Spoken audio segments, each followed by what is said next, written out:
As you all know, one of the great tensions within our budget and in fact within our society is about the amount of money that we spend on government workers. There are many strong views on this. Some people in the private sector claim we have too many people working in government and their salaries are too high. Government workers and many other people say in fact government simply hasn't properly budgeted for increases for government workers and they should actually be paid much more money than they are at the moment. And you know how often these discussions and wage negotiations can end in strikes. Micheal Sachs is the Deputy Chair of the Finance and Fiscal Commission. Professor Sachs, good afternoon to you and thank you for your time. So, I don't need to tell you there's lots of strong views on this. You've worked in government and in the National Treasury for many years. Are our public workers overpaid, underpaid, paid just enough? I think, Steve, you have to go into the details. It's hard to reach a broad conclusion across the public service. The important thing, I mean, there's been headlines saying that they're the most highly paid public servants in the world. I think that is simply wrong. But also the important comparison is not really with other countries, but with our own private sector.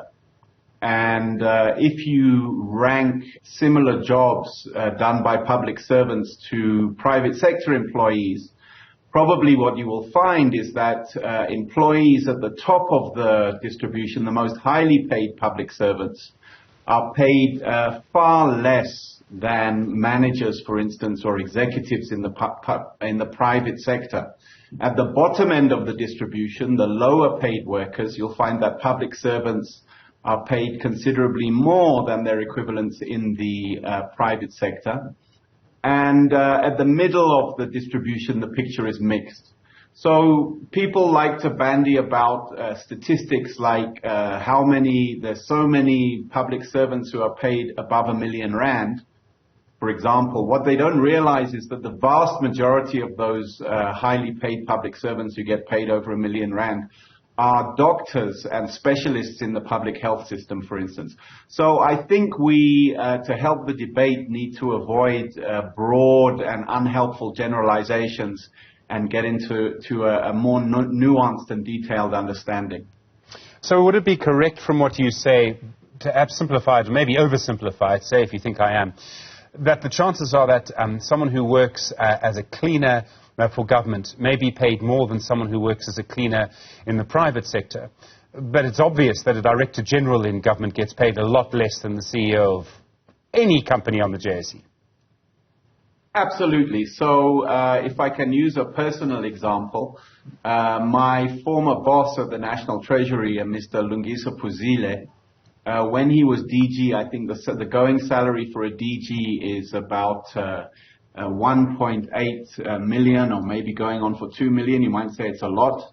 But when he shifted into being the CEO of Standard Bank, I can assure you his salary went up several times.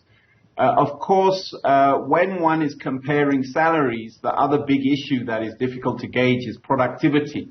So some may well argue that public sector managers, although they are paid much less than private sector managers, also are much less productive.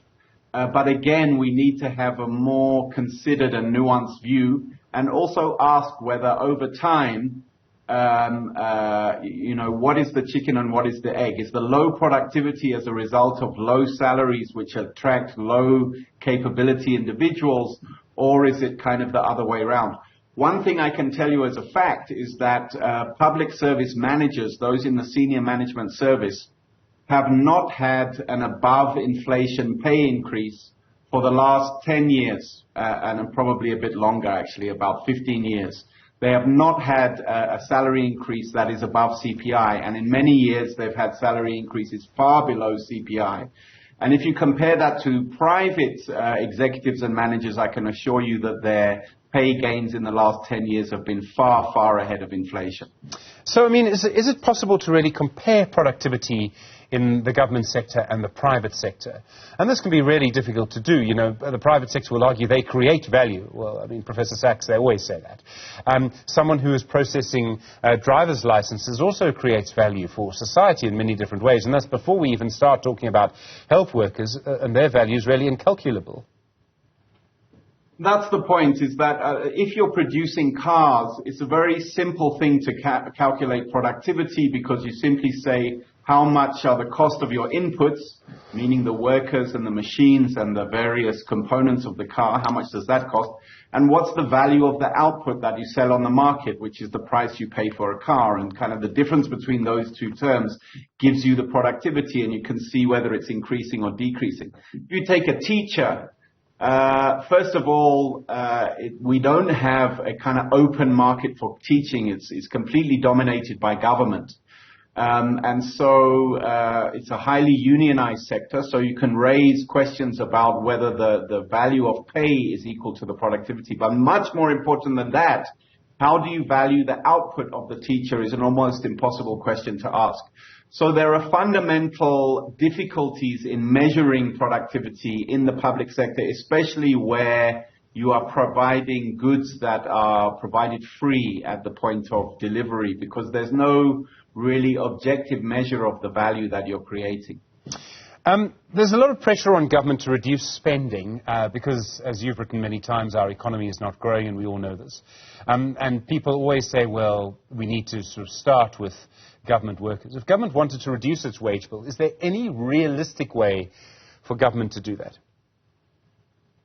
Well, it's very difficult. It can reduce its wage bill. It's more the question is, can it do so without undermining and reducing the services that it provides? So, first of all, let me say that the growth of the government wage bill has been very strongly contained, especially since the COVID pandemic. And in fact, since 2020, public servants across the whole dispensation have not received a inflation-related increase. In fact, they've had cost of living adjustments that are far below the rate of inflation in every of the last 4 years. And next year, for the first time, the agreement is that they're going to get a wage-related increase. So on that basis, my assumption is that there's been significant downward pressure on public servant salaries over the last 4 years.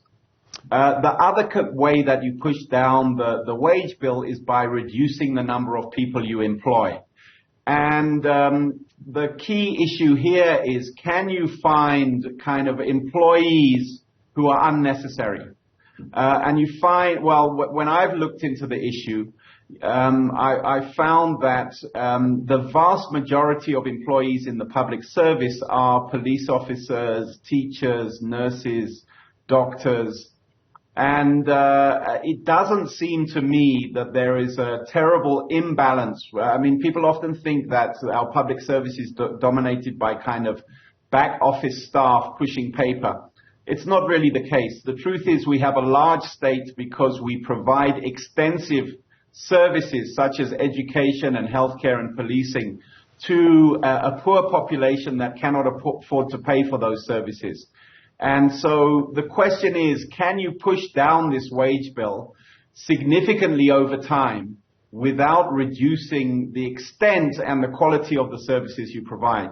If you push down wages of public servants, you may expect over time that at least the most talented amongst them you're creating an incentive for them to seek out other employment opportunities. Often we try and push down the headcounts of the public servants by attrition, simply saying don't recruit any new employees and allow those who are going to leave to leave. Of course, those who you would like to leave will never leave.